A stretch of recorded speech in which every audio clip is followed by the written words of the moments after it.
എന്താണ് നമ്മൾ നേരത്തെ പറഞ്ഞ വിഷയങ്ങളിലൊക്കെ CPM ഒരു നിലപാട്? തീവ്രത കുറഞ്ഞ പീഡനമായിരുന്നു. കഴിഞ്ഞ ദിവസം പത്തനംതിട്ട ഒരു വനിതാ നേതാവ് അത് പറയുകയും ചെയ്തു. രാഹുൽ മാങ്കൂട്ടത്തിൽ ചെയ്ത അതിതീവ്രമായ സ്ത്രീ പീഡനമാണ്. നമ്മുടെ മുകേഷ് ചെയ്ത ഒരു ചെറിയ പീഡനം, കുഞ്ഞു പീഡനം. പാർട്ടിയുടെ ഒരു വനിതാ നേതാവ് പത്രസമ്മേളനത്തിൽ പറഞ്ഞ കാര്യമാണ്.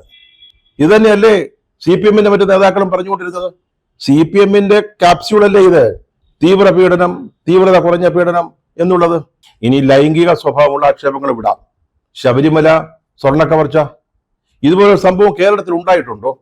കോടിക്കണക്കിന് ആളുകൾ ഒരു വിശുദ്ധ സ്ഥലമെന്ന് പറഞ്ഞ് ആരാധിക്കുന്ന, വിശ്വസിക്കുന്ന, പ്രാർത്ഥിക്കാനെത്തുന്ന ഒരു തീർത്ഥാടന കേന്ദ്രം, അവിടുത്തെ സ്വർണം, അയ്യപ്പന്റെ സ്വർണം അടിച്ചുകൊണ്ടുപോയ 2 പ്രധാനപ്പെട്ട CPM നേതാക്കളെ ജയിലിൽ കിടക്കുക.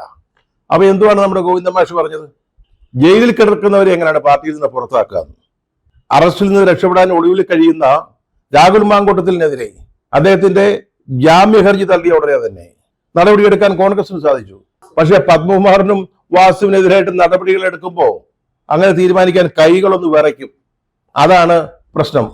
അപ്പോൾ ഇതിനേക്കാൾ പ്രധാനമല്ലേ നമ്മുടെ PM ശ്രീ ഒപ്പുവെച്ച സംഭവമായി നടന്നത്?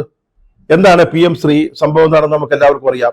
കേരള സർക്കാർ അല്ലെങ്കിൽ CPM ഇവരാണ് ഹൈന്ദവ വർഗീയതയ്ക്കെതിരായിട്ട് അല്ലെങ്കിൽ കാവ്യവൽക്കരണത്തിനെതിരായിട്ട് BJP-യുടെ ഫാസിസത്തിനെതിരായിട്ട് മുമ്പിൽ നിന്ന് പട നയിക്കുന്നത് എന്ന് പേർത്തും അവകാശപ്പെടുന്നതാണ് പാർട്ടിയും ഗവൺമെന്റും എല്ലാം.